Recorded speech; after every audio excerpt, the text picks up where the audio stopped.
স্কুলে যাচ্ছি, আজ ক্লাস 9টা 10-এ, তো তাই একটু লেট করেই বেরোলাম। কিন্তু আমি আর নাস্তাটা খেতে পারলাম না, আমার অনেকটাই সময় হয়ে গেছে। তবে দীপ আজকে নাস্তাটা খেয়ে নিয়েছে, এই জন্য ওর জন্য নাস্তাটা নেওয়া লাগলো না, কারণ এই যে নাস্তা প্যাক করে নেওয়াটা অনেক কঠিন কাজ। তাই স্কুলে গিয়ে কোচিং ক্লাসটাও করে নিলাম। এখন এই যে নাস্তা খেয়ে নিচ্ছি, রুটি আর ডিম পোচ নিয়েছিলাম, কলাটা নিতে না কেন জানি মনে থাকে না, আর চা, মানে চা ছাড়া তো চলেই না। আচ্ছা, নাস্তাটা খেয়ে নিচ্ছি, মানে এরপর আবার 11টায় ক্লাস শুরু হয়ে যাবে, এই জন্য একটু তাড়াতাড়ি করে নাস্তাটা করে নিচ্ছি। আর চা দিয়ে যে ডুবিয়ে খেতে স্কুলেও ভালো লাগে, লজ্জার কোনো কারণ নেই।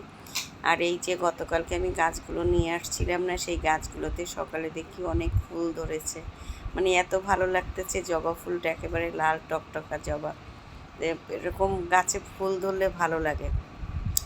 আর এখন সন্ধ্যাবেলা দীপ পড়তে বসে গেছে। আজকে দীপকে বললাম যে দীপ একটু অন্যরকম পিৎজা তৈরি করে খাওয়াবো, কারণ এমনি পিৎজা তৈরি করতে তো অনেকটা সময় লাগে, আজকে নর্মাল পিৎজা তৈরি করে খাওয়াবো। দীপ তো মহা খুশি, সে বলতেছে আচ্ছা মা তৈরি করো। তো দীপ পড়াশোনা করতেছে, আমি রান্নাঘরে চলে আসলাম মানে তৈরি করার জন্য। কি বলবো, এটাকে পিৎজা বলা যায় না, তবে পিৎজাটা খারাপ লাগেনি, ওই পিৎজা হাটের পিৎজার মতো লেগেছে। তা বাটার দিয়ে দিলাম, আর রুটি মানে পরোটাটা আগে ভেজে নিয়েছি, ফ্রোজেন পরোটা দুটো ভেজে নিয়েছি। আর এই যে চিকেন বল, তারপর সসেস, এগুলো একটু বেশি করেই দিলাম, এগুলো একটু আগে ভেজে নিয়েছি। মানে সব ভিডিও আর করলাম না, মনে করলাম অল্প অল্প করি, মানে এত দিয়েছি, এটা উল্টাতে গিয়ে আমার অনেক কষ্ট হয়েছে। আর এখন চিজ একেবারে বেশি করে দিয়ে দিলাম, অনেকগুলো করে। আসলে চিজ বেশি না দিলে কিন্তু ভালোও লাগে না। কিন্তু একটা ভুল হয়ে গেছে, আগে সসটা দেবো সেটা মনে ছিল না, পরে চিন্তা করলাম খাবো তো আমরাই, সসটা উপরেই দিয়ে দিই, কিছু করার নেই। তো সসটা দিয়ে দিলাম, এখন আরেকটা পরোটা দিয়ে দেবো। এই যে আরেকটা পরোটা দিয়ে দিলাম। এখন কিছুক্ষণ ওই পেস্টটা ভাজা হয়ে গেছে, এখন উল্টিয়ে নেবো। আর একটু দিয়ে দিলাম অরিগানোটা না দিলে কিন্তু ভালো লাগে না, একটা পিজা পিজা ভাব আসে না। অরিগানো দিয়ে এই যে আরেকটা পরোটা দিয়ে দিলাম, এখন একটু উল্টিয়ে নিচ্ছি।